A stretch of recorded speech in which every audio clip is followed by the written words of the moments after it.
they didn't do, but because of the structural problems in Rhode Island when it comes to funding healthcare, including primary care, left 25,000 patients effectively in the wind, we know we have a problem. So, how do we get to where we are today, and what does today mean for our primary healthcare crisis? Well, it means this. Brown and President Fernandez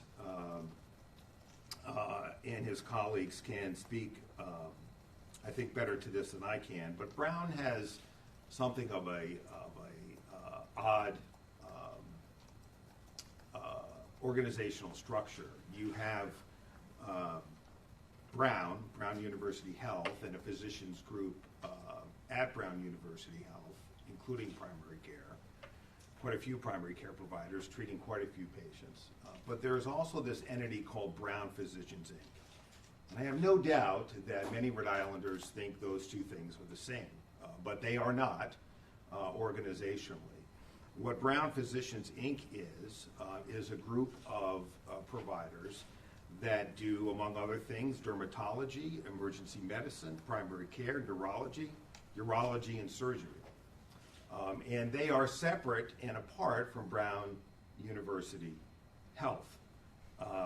And yet they are at Rhode Island Hospital, and other Brown University Health hospitals.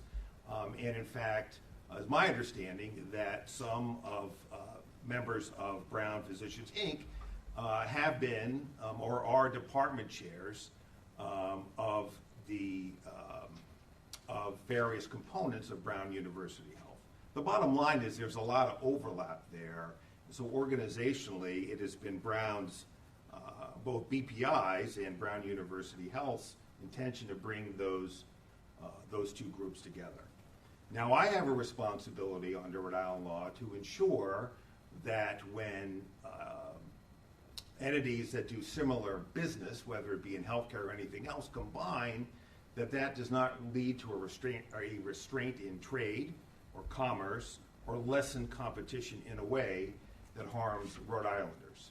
So when Brown University Health and BPI brought to our attention that this was a transaction that they were interested in completing, we undertook last year a review of the transaction, looking at it under our antitrust authority, which again looks to determine whether or not this combination would restrain trade or commerce or lessen competition. We have now concluded that review,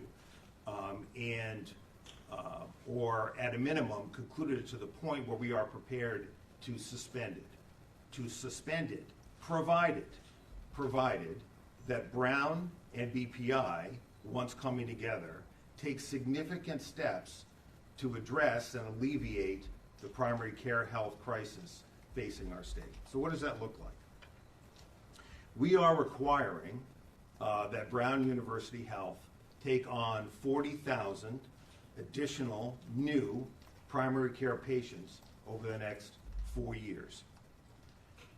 That is, and as you'll see on some of the slides that are passing through behind me, that is a significant increase over what those two entities are currently seeing combined, and we believe it will be a major step forward in alleviating our primary care crisis. Among the things that Brown is committed to is ensuring that new patients wait only 14 days for a new patient appointment. If you have called around trying to get a new patient appointment over the last several years, you know that to get an appointment within 14 days, well, if you've been able to accomplish that, you should go play the Powerball, because your odds are probably better winning the Powerball than finding a new patient appointment anywhere in the state within 14 days. Brown University Health is committed after this combination that they will hire physicians and advanced practitioners, nurse practitioners, and others at a 1-to-1 ratio minimum. What that means is there are some in this state that believe that primary care should be delivered only through advanced care practitioners, advanced practitioners in primary care. I disagree. I think there is a role, and many others think there is a role for primary care physicians, pediatricians, internists, family doctors, and others. But people with a medical degree to practice in this state as they do in other states and be part of a healthcare team, a primary healthcare team that can adequately and more than that best treat Rhode Island patients. Brown expects that they'll need 27 primary care practitioners to hit this goal of 40,000 new patients over the next 4 years. That is going to require robust recruitment and retention.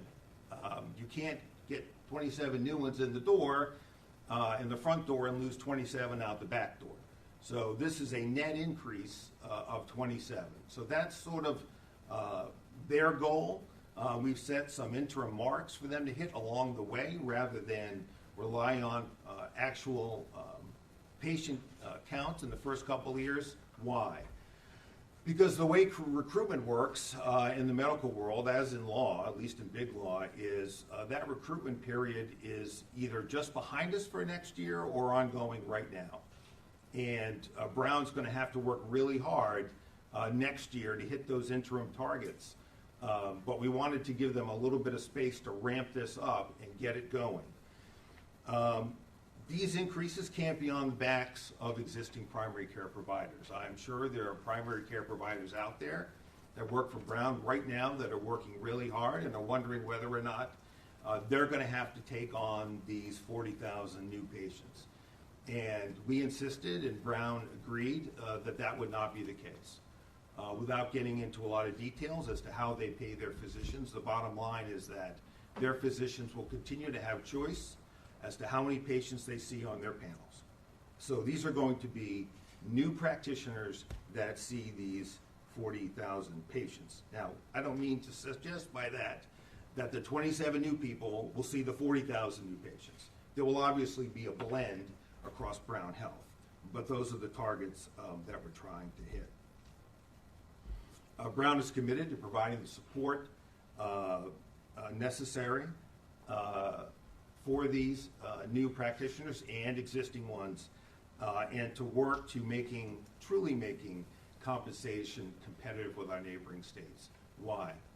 Because you're not going to be able to recruit these practitioners unless your pay is competitive. That is what it is in a nutshell. Over the weekend, I met a pediatrician who was practicing in either Concord or Swansea with support from Boston Children's Hospital. And she told me, she lives in Barrington, and she told me that she works 3 days a week while her friends that are pediatricians in Rhode Island work 5 days a week to make it essentially the same thing. That is the truth. That is the reality. And we can ignore it if we want.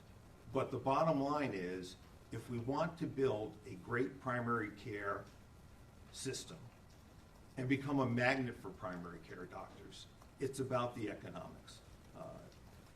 We've known that for a long time, and we just have to acknowledge that truth. And then the last thing I want to share is that we're going to be we are requiring, as you'll see from the agreement, in-depth reporting from Brown twice a year regarding how many patients they're seeing, how long it takes for a well visit, how long it takes for a sick visit. We want to know how it's going. And so if we have to push, then we will. That is what I think this office does rather well, frankly. But it also will give us that data from one of our largest healthcare system, and certainly our largest primary care provider, I believe at that point as well, is real insight into the overall state of play in the primary care market. One thing that we have talked about a lot here is a lack of data to help drive policy-making decisions, and we hope that the monitoring that we're imposing here will help us in that effort. And so those are the basics of what we're announcing today. I'm going to turn it over to John Fernandez, President of Brown University Health. If there are questions, then I'd be happy to take them after everyone's made their remarks. So thank you. John? Thank you. Thank you, Mr. Attorney General, also known as Peter. I want to start by just thanking the AG and in particular his staff that's here and back there. A lot of people worked really, really hard to get this transaction done over the last year. So a big thank you to all of them. And second, this agreement to bring the two organizations together is really important to our long-term strategy, to be one Brown Health, to bring our academics, our research, and remember, we're teaching the next generation, we're doing the research to find new treatments and cures, but most importantly, caring for people here in Rhode Island and in the region. So it's a really important part of our strategy. Lastly, I'd like to thank my team at Brown University Health, whether it's our lawyers, our finance people, our PR people, all the people that had to work on this, but in particular, our physician leadership, our department chairs, and that leads directly into the next two people that are going to speak, which are Angie Caliando, Dr. Angie Caliando, who's the president of Brown Physician Inc., and Barbara Kokar, who is our chief physician officer and is president of Brown Health Medical Group, and they're going to give a few remarks. So, Angie, why don't you come first? Thanks, John. Good morning, everybody. So I would like to take a minute to thank my Brown Health Medical Group colleagues and my BPI colleagues. I will say this was a lot of work, a lot of hard work went into this, and I think it's a very important accomplishment. And I'm really delighted that we're here. It's been a long time coming, and it just feels great to finally be at this spot. You know, BPI physicians have long worked closely with Brown Health. It's where we admit our patients into their hospitals. We work side by side with our Brown Health Medical Group colleagues caring for patients on a daily basis. So it was only natural that the next step in this process would be that we would come together in a formal merger. Now, I think one of the big benefits of this merger and coming together is that we'll finally be able to be on a common electronic medical record. And this really allows us to share information much more easily. It allows us to coordinate care more easily, share information between ourselves. And I think this has been something that we've needed for a long time. And I think it will also help us be more efficient at what we do. And it will help patients because instead of being in multiple patient portals, seeing one physician that didn't know what was done at another physician's office, a lot of that should be improved by these two groups coming together and being on a common medical record. So I think there's value for both the physicians and the providers as well as for patients.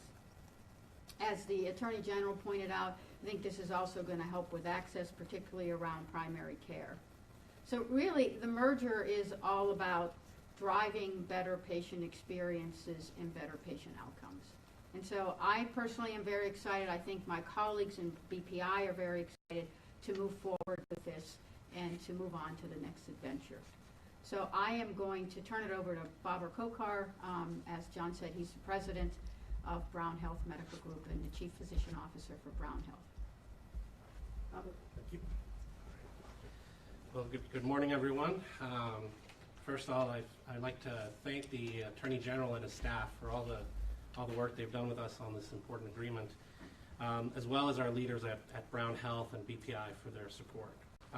So today is a real transformative moment that's going to elevate the care we provide across Rhode Island. With this merger, we can formalize our long-standing partnership with BPI, making collaborative care even more seamless. Bringing our two groups together reinforces our commitment to community-based, patient-centered, and innovative care. Most importantly, it aligns with our ongoing efforts to invest in and expand primary care. By combining our specialty and primary care teams, we are equipped to deliver coordinated, comprehensive care to more patients in Rhode Island and the region. Today's merger of Brown Health Medical Group and Brown Physicians Incorporated will allow Brown University Health to continue to be a leader in research, education, and patient care. I'm going to turn it back to the Attorney General. Thank you. Thanks, Doctor. Doctors, I should say. Okay, if there are any questions, yes. The FTC also had to review this proposal. Where do they stand? Have they explained to your office where they stand? The FTC is adamant about this office not commenting on what they do, and so you'll have to reach out to them, Alex. I believe that they may be, I can't speak for them. So they have made a decision, though. Well, they make decisions by a vote of the commission, so their staff, and staff makes a recommendation to the commission. So until the commission votes or acts on that recommendation, they really haven't made a decision. So, I think we'll just let that process play itself out. But we have a very strong working relationship with them. Let's put it that way. Did that answer your question? That helps. Thank you. You're welcome. I know what it is, yes, but I don't feel like I am in a position to share it. Two questions. But I expect this transaction to move forward, let's put it that way. Two questions. General, first, we're already hearing from people who, with all due respect to John, are very worried about how big Brown Health is getting. Yeah. And I know that's part of why there was an antitrust review here. Can Sure. you speak directly to that question of, it's what we were here talking about 3 years ago with the Lifespan merger. Sure. How the state keeps reins on what is becoming almost a public utility of healthcare. Yeah, look, I don't think, if you look at those numbers that just flashed up there, when it comes to primary care, so we're looking at, various segments of the market and how much in each particular segment of the market, Brown has a concentration. So certainly 200 and some odd patients is a lot, but that's good. We need primary care growth. It's also 20% of the state's population. So they're not seeing 100% of the state's population. So that would be my answer to the people you're referencing. Now, I don't know who you're referencing. If you're referencing insurance companies? No, I'm referencing general public. I get emails like Yeah, this. well, general public, yeah. So that's my general answer. public sees Brown Health on that. They see a Brown symbol on the doctors, and they just feel there's a great deal of power in that organization. It's not necessarily cast aspersions, it's just people want. No, so let me clarify what I'm saying. I think if you're asking everyday Rhode Islanders what they care about, they want a doctor's appointment. I don't think they're worried about Brown being too big or with the color of their logo. They want to be able to see a doctor within 14 days or 30 days, or not 6 months and not be able to see him at all. The reason I reference who those people are, because I get that question a lot. What do you say to the people that say? And so if this gives Brown some more power in the marketplace, then I don't necessarily see that as a bad thing. I think the marketplace in some ways is tipped too heavily in favor of insurers, frankly. And I think that has been with the assistance of the Office of the Health Insurance Commissioner. When you raise rates on Rhode Islanders on almost 20% of the population by 50% over 5 years, who's winning? Insurers. I think government needs to do more. Medicaid rates need to continue to go up. Now, we made progress on that in the last session, and I give the Speaker and the late Senate President and the current Senate President great credit for, frankly, listening to us and raising Medicaid rates to Medicare rates. But we still have more to do, and not just for primary care.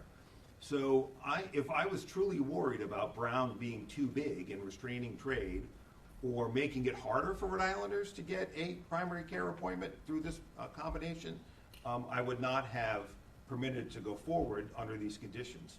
But that's not how I feel, and that's not how the team feels, and so I'm confident this will be a vast step forward when it comes to getting Rhode Islanders, everyday Rhode Islanders, a primary care appointment, which today they just can't find. And John, just before I'll let someone else in, but can you just say the tick-tock of what day BPI is part of Brown Health? What happens from here? The TikTok, I never thought I'd be commenting on TikTok. My kids are going to be really proud. Thank you for believing. I think he means a clock, or maybe he does mean I TikTok. think he's really modern. He's into the TikTok thing. And that's our only man. So the actual merger will occur on October 1st. We will begin that. But I got to tell you, there's a lot of work from that official date all throughout next year to implement, like the longitudinal medical record won't happen until the end of next March. But the process for us will begin immediately because the first, as I last looked, is tomorrow. But that process will take us over a year to implement all the pieces, and as the Attorney General mentioned, we still have a lot of people to recruit and a day job to do to care for lots of people. So it gets started quickly, but it may sound quick, but the actual implementation takes a long time. John, while you're up there, what is the estimated cost to Brown University Health of both the actual merger and then this additional hiring? And with that follow-up, how is that going to affect investments in your two new Massachusetts hospitals?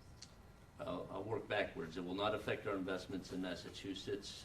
The cost to us, at a barest minimum in the electronic medical records, I think about $20 million in capital. And then we'll be financially responsible for Brown Health, all Brown Health, and so whatever that brings. But we don't know all that yet. But we know it will cost. To hire 27 new primary care practitioners? Barbara, you got a guess? Over the 4 years, we're estimating around 4. How Let me much? just- 4. How much? About 4 million over 4 there. million. Is And that on the run rate side, 4 million?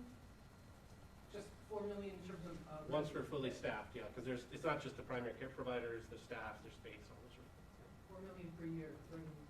Well, how does that affect your margin? I know Brown University Health has been working on a very, very slim margin. I mean, net, is this gonna put you below the line? We sure hope not. Our plan is to make a 3% margin. We're making a lot of progress there. This should actually help us because access to primary care, if you don't get access to primary care, don't use the specialists, don't use the hospital, they go to other states. That's what happens. And so having great primary care is really important to us as an organization on long-term And success. with that, you're gonna need to find doctors. Is the compensation structure such that you're going to be offering more to new hires than what you have previously, noting the competition and pay issues? You want to answer that? Yeah, no, so we Microphone. sure. So we actually went through that process last year. So we have a new competitive compensation model that our clinicians created, so they're quite happy with it. So we believe it's competitive with the market. But is that the same compensation model you've been using in Massachusetts where you haven't been able to hire enough staff after people left? Well, Massachusetts is a whole nother issue, and what we're doing there is very different than. It's not the same compensation model, or it is? Well, we don't have primary care providers ourselves in Massachusetts. Also, the conditions, this is more for John and the Attorney General, but it says to at least hire 27 new PCPs.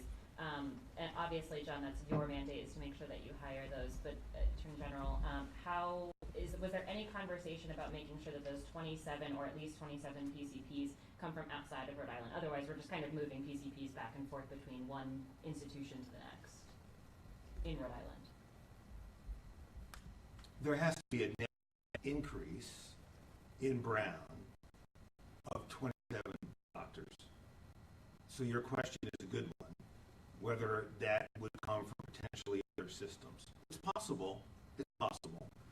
My hope, though, is that when doctors are leaving residency, doctors, which is where I think much of this recruitment will take place. I mean,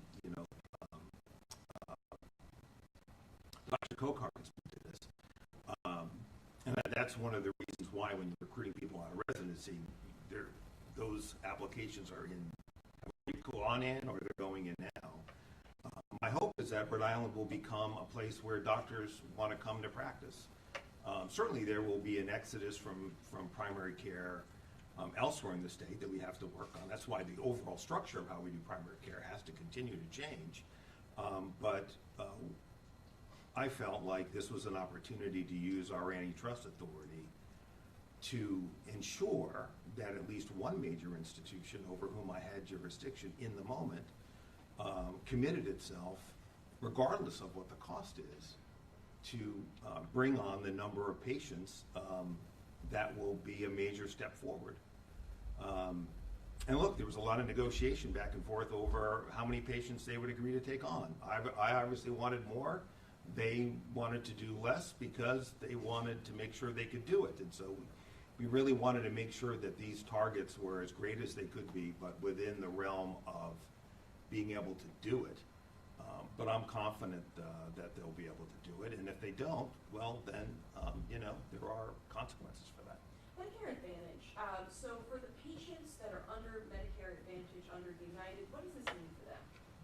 Well, someone else is gonna have to answer that, because I have no idea what it means for people who are on United Medicare Advantage. If you're Medicare Advantage with United, right now, we don't have a contract with them. So hopefully they'll move to either Medicare or another program, if they want to stay on Medicare Advantage and still be our patient. We couldn't work out an agreement with Medicare Advantage. General, hi, you've got a hearing, this afternoon over in federal court on the Novartis case. Yeah. The 340B, chapter 288. What's at stake here financially, should the judge issue a temporary injunction? Well, look, I'm not going to get into sort of what the downside risk is, because I don't expect we're going to face a downside risk. I think we're going to win that case. And I think it was well within the General Assembly's authority to do what they did, and we're going to defend that today in court.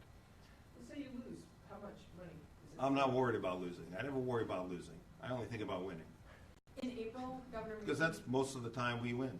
And if we lose, then I'll figure it out. Yes. In April, Governor McKee announced in his words, long-term strategic plan to strengthen the primary healthcare system here. How does this now impact that? Do you want to remind me what that was? He had a whole long-term strategic plan that he had put out there. In April, we had talked. Yeah, frankly, I don't remember what it is, because I don't find it particularly memorable.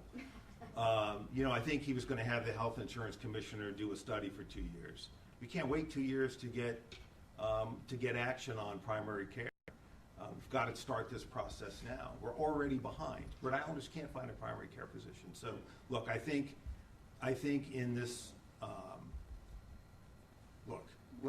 let's be candid. There's an election next year. As issues become hot button issues that have been neglected, the conversation comes back to, look at what I've done. Look at what I'm doing. Let's take credit for things I haven't done. That's all that, and that will take care of itself, and Rhode Islanders are smart enough to understand what all that means. What we're talking about today is, we have authority here. We're a regulator. We see a problem. We're going to try to fix it. We're going to negotiate with Brown to try to advance the ball. I think today advances the ball. Does it solve the problem statewide? No, because we're not a mecca for primary care. We can and should be, and it doesn't always necessarily require more money. Sometimes it's taking the money we're spending and allocating it differently, with respect to my specialists over to friends to my right. Sometimes it's valuing the people who are the air traffic controllers of our healthcare as much as we value our neurologists, as much as I love neurologists, doctor. I've said this to Blue Cross executives as well. Be bold. Take the pool, take the pie, just spread it around a little differently. You don't necessarily have to raise the dollars. Just reallocate them. Just with that, 20 million in capital, 4 million, is it 4 million per year or 4 million over 4 years for the hiring, 27 million? Well, once we're fully hired, yeah. So 4 million in total over 4 years. It's a $4 million add to the budget once everyone's up and hired. Are you worried that investing in primary care is going to revive cuts to the Newport Birthing Center or to psychiatric beds at Rhode Island Hospital, all these other things that President Fernandez has already laid out as being on the line for cuts, in critical services? Sure. I don't want to speak for them, but I'm worried about the amount of revenue coming into our healthcare system. Medicaid, Medicare, commercial, all lower than our neighboring states. Until we fix that dynamic, these problems are going to come back. There are a lot of dynamics that go into deciding what lines of service. That's why there are regulators as well, to make sure that before lines of service are altered, that those lines of services, those prospective lines of service changes get the appropriate governmental scrutiny. But I don't think that you can ever underinvest in primary care, and Rhode Islanders know this. They know it because they can't find them. They can't find them, and the problem with the primary care crisis, at least getting to the point where people are actually talking about it, is that it occurs one at a time. So until you put 100 Rhode Islanders in a room and ask them how many have a primary care doctor, or how many have lost one in the last 6 months, or how many have one that is going to concierge medicine, and you ask somebody to raise their hand if they can't find one, or they lost one, or one went to concierge medicine, or one moved out of state, and then all the hands start to go up, well, then everybody realizes, well, hey, it's not just me that can't find a doctor. And you shouldn't have to go, sometimes we get tagged as a know a guy state or gal state. You shouldn't have to know a guy or a woman to be able to get a primary care appointment. You should be able just to go to your Blue Cross provider network, and seriously run the number and call the office and get an appointment. Notwithstanding what Blue Cross tells you sometimes, that doesn't always happen, as we've seen. So we got a long way to go. Why Can I does- ask a question of the doctors? Because I know we're going to get, as soon as people see this headline on our website or watch 6 o'clock news, oh great, I need a PCP and there are 40,000 new patients tomorrow being taken. I realize that's not how it's going to work. I mean, can you set expectations? Who should people call? What is your wait list currently, frankly? Because don't you have, you guys, as far as I don't know who you guys is at the moment, but I believe physician has a big PCP wait list now. Yeah, so you're right. This is not tomorrow, all of a sudden, we have access for 40,000 patients. This is why it's over 4 years. And, hopefully at the end of those years is where we'll be able to hit the 40. There's recruitment. We're already recruiting providers now. Because of this agreement, we're going to start even focusing on this more. As the Attorney General mentioned, this is the time when you start the recruitment process. So we're sort of right in the middle of it. So we'll have to see how we do in year 1 and then see how we do year 2. But this is why it's a 4 year. So yes, it's not tomorrow you're going to call and all of a sudden we'll be able to get you a primary care provider. So That's- what should people do if they don't have one today? Just call and get on the wait list? I mean, whatever we can do, we're going to try to do it as fast as we can, but there's nothing we can do right now to solve that issue. While you're up here, can you talk to what really has changed in the primary care sphere since April? Can you be more specific? Yeah, It's constantly changing. that's okay. We got this, we had a press conference when Governor McKee announced that plan. And in his words, it was a long-term strategic plan. But can you talk to what your office has really experienced since maybe that announcement? Have there been any big changes since then? No, I'm not sure the sort of the details of that plan or what was sort of discussed. Really related to this is trying to address the primary care crisis that's happening in Rhode Island. And as we come together as a group, whether we can coordinate that care on the primary care side, but also on the specialty side. So you're still getting, inundated with calls, people trying to find their primary care physician and trying to make new Yeah. appointments. Do you guys have a number on the wait list? On our wait list? Yeah, like how many people are waiting right now? How long's the wait? Not sure. It was when the sort of the anchor changes happened. It was about 10,000, but I can find out what the exact number now is. Has it gone up or? Oh, we're way down. Why did Our goal is to get through the entire wait list by the end of this calendar year. Why did BPI have to get absorbed by Brown University Health? Were there financial ramifications if it wasn't? No, so just to clarify, BPI, those 6 departments, and Angie, welcome your thoughts here. Those are our departments in Brown University Health as well. Those chairs and chiefs manage our patient care at Rhode Island Hospital, at the Miriam, at Newport. So those are our chairs and chiefs. They support us. They do our training program. So it really is an interesting integrated system, and this is just bringing the groups together formally the way they should. I don't know if you want to. I will say that the way that the academic medical center is designed here is unlike any in the country. So when we were going through and doing our research for the FTC, we are the only academic medical center that I'm aware of in the United States that didn't have an integrated faculty practice plan. So there are many reasons to do this, and because it just doesn't work. I mean, you're talking about cost, you're talking about access to care. The more fragmented we are, the more difficult all of that is to accomplish. So I think coming together just allows us to work as efficiently as we possibly can. We're just not structured. We were not structured for success. Why didn't we merge previously? Why didn't we merge previously? Like as part of the Brown Lifespan big rigmarole, for example? Well, we're a different company, and we had to go through our own rigmarole. We had to go through the FTC to get to where we are today. Right, but you could have done that years ago. BPI has only been around for about 8 years, so we came together ourselves. I think if BPI hadn't come together as a group, we wouldn't be here today as easily as we are, because that was really the first step along this path. So it looks like it would be simple to do, but what I've learned over the last couple of years is this was a great deal of work to get to where we are now. And John, just as a follow-up to that, can you speak to how the merger between Lifespan and Brown Health has perhaps boosted the balance sheet at least a little bit to be able to accommodate these or absorb these extra costs? The balance sheet, I'd have to get you the numbers, but it goes up a little because there are assets that transfer, but there's a lot of cost that goes with it, the medical record, but I can tell you, that all is frankly non-important to me, because having a disorganized health system costs money we don't see. We have leases, we have agreements with our doctors. They can't talk to each other because you can't share information. And I can tell you, we asked our outside consultants, several of them, literally no other health system is organized. I got here and I said, on my list, change the name, and this has to change, because you can't compete in a marketplace, and there is competition in Rhode Island, Massachusetts, in New England. People are coming after our doctors from out of state every day, twice on Sundays. So if we want to compete, we can't have a disorganized system. And this is one big step in getting us into an organized health system. What's the next step, John? What other acquisitions do you have Top planned over the secret. next 36 months? Top secret. What, do you have any other plans to Yes. expand further? What are they? They're not ready for prime time, but we have to keep working. We got to do a better job of seeing the patients we have. That's what this is about.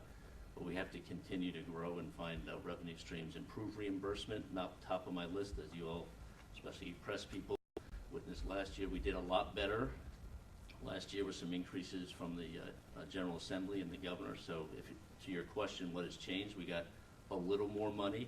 It's not close to what was needed and what we put on paper and we're very clear about. And until you fix that money problem, you can talk about the programs, you can talk about, but you got to fix that. You can't win when you're 25% less than the states adjacent to you and around the country. And we want a thriving healthcare system in the state, not just one that gets by. And that's what we're working on. And this is one of many steps to get there. General, I have a question on the bridge. You can take that one. I will take it, but Will I you want to take make, it? well, the bridge? Yeah. I don't want the bridge, no. No, I'm saying, will you wait, you're waiting, we can all get draft on it? Of course. What about but- topics of healthcare? Say again? Can you provide an update on Centurion Foundation and their acquisition of Prospect Yeah, Holdings? I can. I just want to make sure we've covered this. I have one question Yep. for John. Earlier you said you're trying to operate on a 3% margin or so, and earlier this year there was consideration of closing the Samuel Sinclair Dental Center, Gateway Healthcare. With all these investments, and I think Nancy asked a similar question to this earlier, I don't know if it was addressed, does this impact any decisions that you're making on services that you may cut back on? Nope. We've kept the ones we said we kept, we're going to keep, but I will say it again, and I've said it to the press, I've said it to the public, I've said it to our board. If we continue to have these economic problems, we will be forced into tough decisions about which programs we have. Whether they're the ones we've referenced previously or other ones, but less money means you can't do as much. The big, beautiful bill, not helpful. All the stuff going on, NIH cuts, not helpful. So the pressure is not off, but we have to make these investments like in primary care, like in many of the programs we do, and we're proud of the people we take care of. But we got to get more people off of Medicaid, get them into commercial pay, we got to fix our reimbursement system. Until then, we're going to keep hearing about whether it's us or the other hospitals or health system or doctor groups. And you're starting to get on one. Look, we have hospitals going bankrupt, physician groups going bankrupt. We have a crisis. This is just an important step for us in our success, but we got a bigger crisis we should be more worried about. I just have one on this specific topic, follow-up question to the Attorney General. Yeah, sure. I know you said you suspended your review. Had Brown Health, BPI not agreed to these terms, would you have rejected the merger? Perhaps. I mean, one of the things that we were concerned about, to the point that Ted made, is that if, Brown's getting something here, right? They're putting together a more efficient organization that presumably will make them stronger. Well, healthcare, although it's not a perfect marketplace, is frankly there's an intersection of competing entities, government, insurers, providers, and more. And so as somebody becomes stronger, that can have an impact on the marketplace. And so we wanted to make sure that in exchange for approval, that they took steps to address how that additional leverage could be used in that, you've got to see more patients. Well, they're more important to your network, insurance network, than ever. So we understand that that gives them more power. The question is, where does that power fit in the marketplace of power? And understanding that, who has what part of the pie, helps make these decisions. But the primary care crisis is so acute that to not use our authority to try to advance it and just let it happen without taking any action at all would not have been responsible on our part. I felt it was an opportunity to move forward. Look, if I controlled all the levers of government, could we do more? I think we could. We're doing everything we can within this office's power to help the primary care crisis. I am all over the insurers for not having an adequate primary care network. They sell you insurance, they tell you there are doctors, there better be doctors. That hasn't always been the case. I have been all over the General Assembly and the governor for not raising Medicaid rates. They finally did it. There's more to do. Look, does anyone out there know how much Massachusetts is spending for Brown to take these two hospitals? Does anybody out there know that answer? I think it was $700 million for everybody who got a Stewart hospital. $70 million over 10 years. How much public money has gone into a hospital in Rhode Island? And I'm not, don't tell me about rates going up and this and that. Tell me how much direct public money has gone into a hospital in Rhode Island. And I'll tell you the answer is zero. The only money, public money, that's going into hospitals is the $52 million that this office recovered from Prospect that's going to go into to Fatima and Roger Williams, which will get me to your question in a minute. That's it. So when I sit around with other state leaders and they tell me there's no public money, what I say to them is, well, there is in Massachusetts, and at some point this state may reach the point where public money is going to be required to support our hospitals. It's either that, or there's going to be closures, or there's going to be no birthing center at Newport Hospital, or no psych unit at Fatima Hospital. That's where we're headed, folks.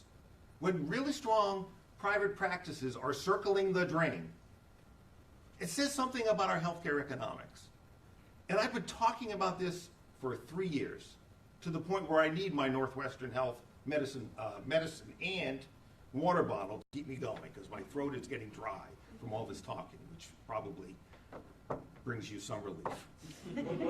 All right, so I want to go. What are the consequences if Brown doesn't hit the numbers for hiring new primary care doctors? They're going to have to give us a good explanation why, because we have suspended our antitrust investigation based on that commitment. So we have given them more marketplace power. In exchange for that marketplace power, I want progress on primary care. And there's one place to get it. We're not getting it from government. There's one place to get it, and it's to get it from them. So that's where we're going to get it. That's the goal. What kind of actions could you take to actually enforce these numbers? Start our investigation again. Sue to undo the merger. They're all in the playbook. If we need to use them, we'll use them. That's why they've got to do it. We didn't sit down over coffee and work this out, did we, John? I wish we had, but we didn't. It took a long time. And I appreciate Brown. Stepping up the way they did, because it was pretty intense. Anyway, before I forget, I want to introduce my amazingly good staff, which again, because you see them a lot. Jordan Broadbent, who does mostly insurance but not all. Steve Pravazza, who is our antitrust guru. He did the, what did you call it? The rigmarole? The rigmarole of Lifespan and Care New England, among other things. And then Lee Staley, a veteran of the Trump administration like me. We have our scars, Lee, but Lee's our healthcare team now and does an excellent job. He worked for federal HHS and is a really brilliant healthcare practitioner, and then ably led in the back by Dee Goldstein and Kate Sabatini and Sarah Rice, all fine attorneys. All right, Alexa, And then we'll get to the bridge, Ted. Yes? An Oh, update yeah, an on update. what's going Yeah, on. look, the hospitals have come to us and asked us to tweak the deal so that they can have less cash on hand at the time they commence operations in an effort to raise the money they need to close this transaction. And so. Oh, wait, different from the last time we were in here? Correct. So it's a new request? When correct. was this request? Within the last couple of weeks. Will they ever be able to Well, that's get it together? Well, I hope so. You know, What are the changes? it's just, I think it's about $9 million less cash on hand when they start. 9 million less than the already revised Correct. agreement. Where's You it said stand? okay to that? I'm sorry? You said okay to that? I did. Because the consequences are to spend $30 million in the Dallas courtroom in bankruptcy court, and that would probably come out of the $50 million I'm holding, and I don't want to blow it on that. I'd rather give them a chance with less money and see what happens in Rhode Island.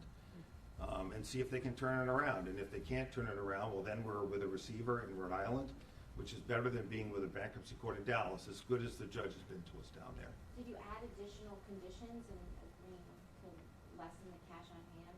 Yes, stop interrupting my vacations. That goes for you too, actually. When is That's their part new of the coffee. deadline? Do they have They don't have phones on Mackinac Island either. I'm sorry, go ahead, Alexa. When is their new deadline? Do they have a new deadline? They don't have a new deadline, but I suspect if it doesn't close by the end of October, that'll be the death knell for this transaction. So, to make it clear, my answer to them was, you're not getting any money out of the state. That's not gonna happen, let's be realistic. Did they ask for that? They did, and they're not getting it, which doesn't surprise me. And so I told them, I'll give you relief from that $9 million that you say you need, and see if you can close it, and then we'll see how you do. And when you say they asked for it, was it a joint ask between Prospect and Centurion, or was it Centurion? Centurion. Okay. Yeah. Did it come up in all of your negotiations with John that No. if this deal falls through, you want them to buy these No. hospitals? No. John, would you like to reiterate that you don't want those two hospitals too, or would you consider actually taking Never them say on? never. Never say never, but In politics or healthcare. I think she's asking John. I know. Well, I kind of like him to buy them. Yeah, clearly. I'm joking. John, I still have that question for you, sorry. so we are not interested. We're in bad financial shape. It won't help us financially, but the problem is if they close or go bankrupt, all those patients end up at our hospitals. John, could you just come to the podium Yep. with the general Yep. and just say, if this, we've been talking about this so long, I think people get, what would happen if even one of those hospitals had to close, the spillover effects on the rest of the hospital rounds, hospital network hospitals? So the scenario would look like they have 50,000-ish emergency department visits a year. Those end up at most likely Miriam Hospital and Rhode Island Hospital, so that's 50,000 more. We don't need 50,000 more visits. That would be fine if we need them to stay open. That's the sort of tsunami of patients, and I wasn't here, but all you have to do is look at the Memorial closing, and you'll see that over again. It's crushed. We now are renovating the emergency department at Miriam Hospital so it can handle more patients, but it went from a hospital that's doing 20, 40,000, now there's 80+ thousand visits a year. So this would not be a good thing, but it's also not, from a fiduciary point of view, to purchase two bankrupt hospitals with a whole bunch of other things that go with this. Not to mention, there's a bunch of regulatory things. We're not supposed to be expanding hospitals here in the state, according to my friend back here. Without a plan. Yeah, without a plan. So we are not pursuing it, not interested. We've been trying to be as helpful as we can with the folks at Centurion and Jeff over at the two hospitals. So, but that's the extent of it. So if you want to understand, why do I keep bidding against myself in the Centurion transaction? Well, that's why, because the alternative is worse than doing that. And my hope is that, so what happens if they can't close the deal? It goes back to bankruptcy court. Could there be another sale process? Sure. Are people likely to bid? I don't know. And Prospect, wants to close these hospitals. They'd love to close them right now. And that's what I'm trying to avoid. For that reason, as John articulated, but there are 80 to 90 behavioral health beds. And is it Fatima that they're at, or is it Roger Williams? I can't remember. Both. So as you put those two together, Butler can't take those. Like you talk to Dr. Wagner at Care New England, he can't take those patients. So on Centurion, we're really between a rock and a hard place, but it goes back to the fundamentals of why can't those hospitals succeed? It's because they have a 40% Medicaid patient population or more, and Medicaid, Medicare, and commercial rates are all lower here than they are in Massachusetts and Connecticut. And when you put those two things together, hospitals can't succeed. I mean, reimbursement rates for primary care are so bad now, so low, that it is almost, how practices are succeeding independent of a large healthcare organization, I don't know. When my wife first came to Rhode Island with me, I dragged her here, not literally, 30 years ago, she practiced with 2 other doctors, and they had their own practice, and she did fine economically. And then, she joined Coastal because she had to join Coastal. Coastal was big; it was like 100 some providers, and then Coastal wasn't big enough to survive. And now, hospitals lose money on primary care doctors. They don't make money on them. As much as we've tried to raise reimbursement rates, they're still losing money on primary care doctors. And that's not the fault of the organization. That's because it's really hard to make money in primary care. It's just the reimbursements have not kept up, and that's a structural problem. It's broader than just primary care. It's broader than that. But I feel like we've talked about this so much that I think we're all tired of me talking about it. Well, then I'll ask you after Rich. Anybody else on healthcare? Mercifully, no. All right, go ahead. Yeah, I can't believe I'm looking forward to talking about bridge. So, the TikTok of the last couple of days on all this, the governor's comments to all of us yesterday when asked about the audit were generally about the litigation and the lawyers. Lawyers told me I couldn't release it, shouldn't release it, etc. And if you want to know why it's out, you have to ask the Attorney General why he posted it. The frostiness between the two of you.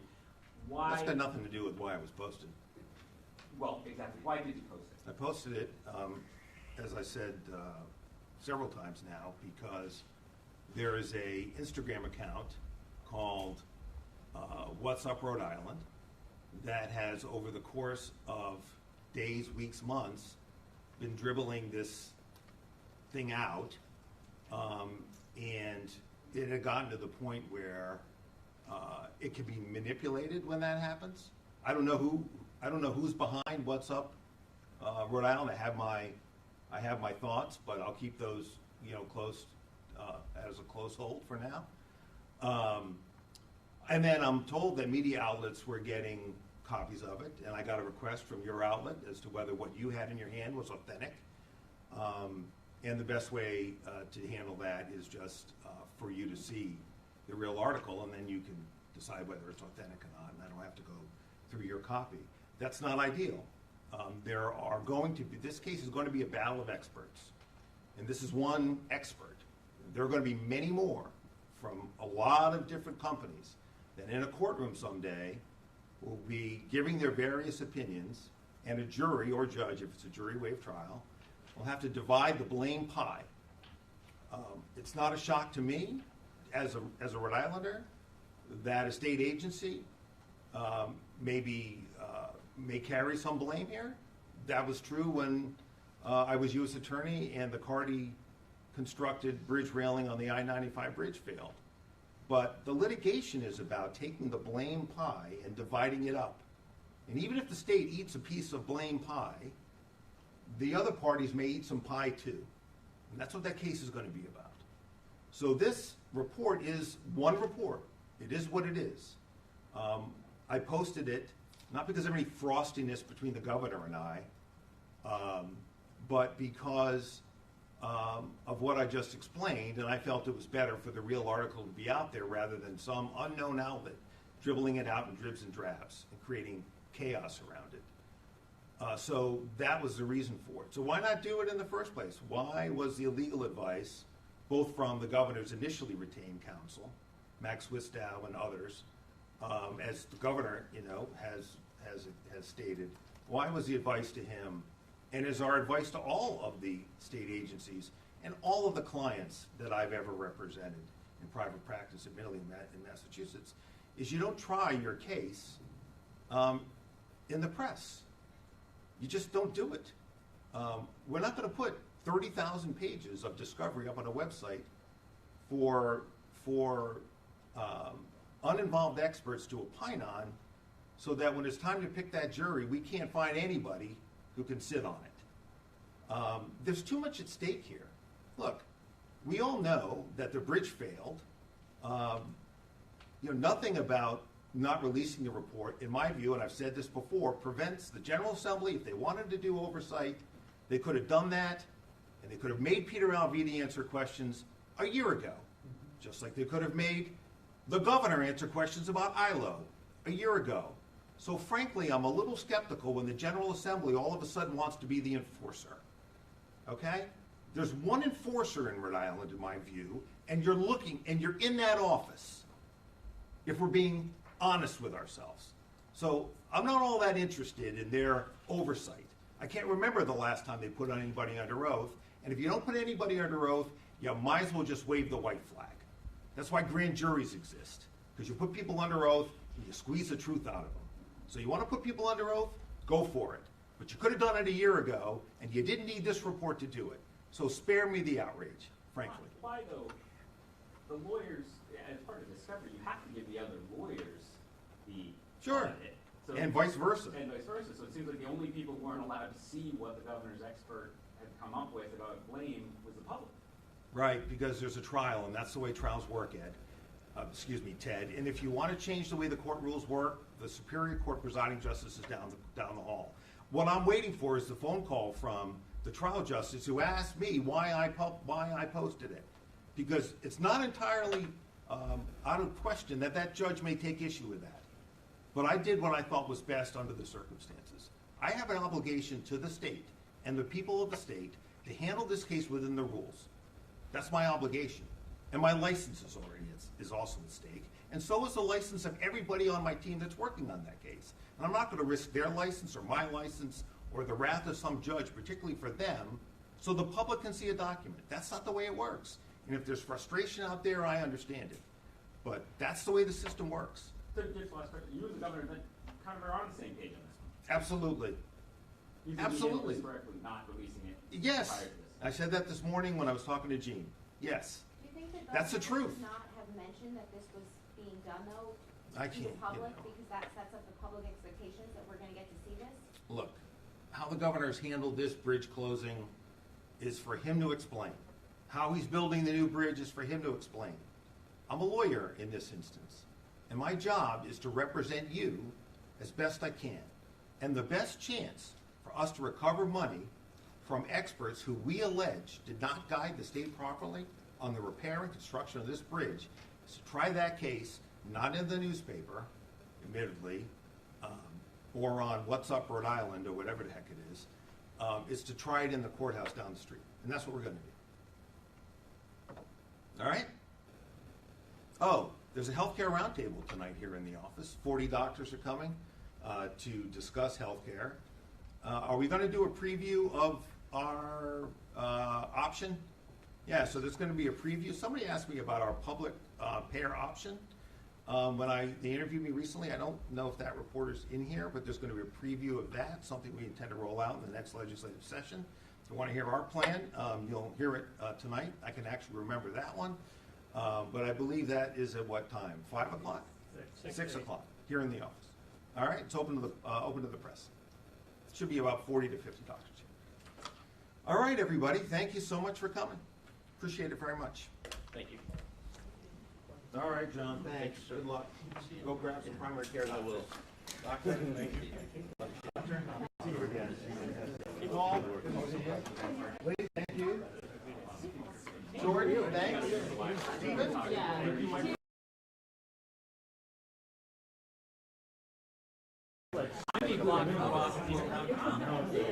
Very specific.